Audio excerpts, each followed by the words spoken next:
என்னையா என்ன சார், ஒரு காலத்துல 40-50 ஆண்டுகளுக்கு முன்னாடி இருந்த அந்த மனித நேயமும் மனிதாபிமானமும் இன்னைக்கு இல்ல சார். இந்த உதாரணத்துக்கு சொல்லணும்னா ஒரு பேருந்துல பயணிக்கிறோம். ஒருத்தர் சொல்றாரு, என்ன சார் பேருந்துல ஒரு வயதான ஒரு பாட்டிங்க முடியாத நிக்கிறாங்க. அதுக்கு பக்கத்துல ஒரு நல்ல ஒரு வாலிபமான இளைஞர் உட்கார்ந்து இருக்காருங்க. இவங்க உட்காந்துருவாருன்னு நினைச்சுக்கிட்டு அவர் என்ன பண்றாரு, பேருந்து பயணத்திலே தூங்குற மாதிரி நடிக்கிறாருங்க.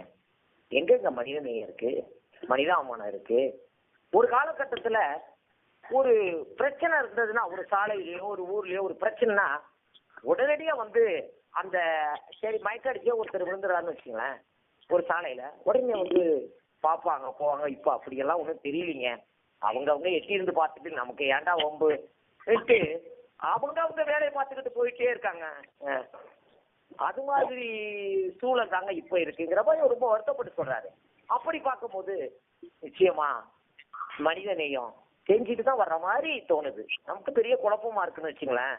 ஒரு பக்கம் வளர்ந்து வர்ற மாதிரியும் தெரியுது, ஒரு பக்கம் கல்லு மனசா இருக்காங்க அந்த மனிதர்கள் இன்றுங்கிற மாதிரி வெறுப்ப உண்டாக்கக்கூடிய அந்த சூழலும் இன்றைக்கு நமக்கு தெரியுது, தெளிவா தெரியற மாதிரி இருக்கு. நமக்கு குழப்பமாவே இருக்கு. ஆனா அதை பற்றி மிக சிறப்பாக இதை பற்றி தெளிவுபடுத்த நம்மோடு சிலர் இணைகிறார்கள். அவர்கள் யார் என்று சொன்னால், முதலில் நாகை மாவட்டத்தைச் சேர்ந்த, நாகை மாவட்டம் ஆத்தூரை சேர்ந்த வானொலி நேயர் எழிலரசி அவர்கள். இரண்டாவதாக நாகை மாவட்டம் சீர்காழி புத்தூரை சேர்ந்த வானொலி நேயர் ரேவதி கணேசன் அவர்கள். அடுத்ததாக கடலூர் மாவட்டம் உருங்குடி வானொலி நேயர் முத்தமிழ் செல்வி அவர்கள்.